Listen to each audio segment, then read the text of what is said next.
Hi there, I'm Marve Eichnes from Lead Life Well, and today I want to talk with you about vulnerability.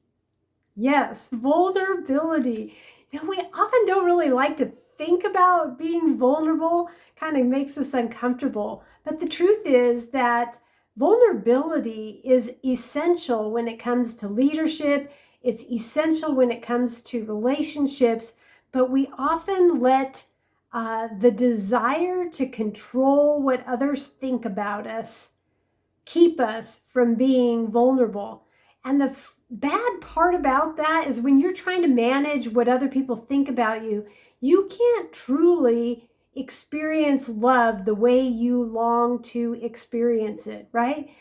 In other words, being loved is really being loved for who you really are and being vulnerable about who you really are. So if you're not allowing that side of yourself to show, you can't really be fully loved.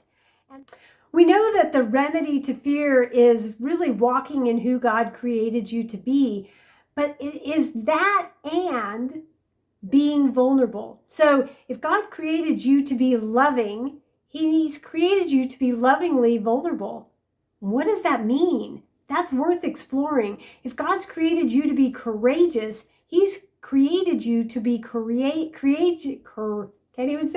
courageously vulnerable. What does that look like for you? Is that kind of scary? I bet it is. And so we actually need God's help to walk that out. If God has created you to be compassionate, He's created you to be compassionately vulnerable. What does that look like? Or maybe He has created you to be authentic. What does it look like to be authentically vulnerable?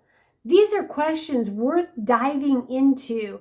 The more vulnerable that you allow yourself to be, the richer your relationships will be, the more effective of a leader you'll be.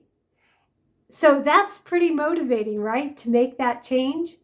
So if you'd like to explore more about the topic of vulnerability, I have some links down below. Take a look.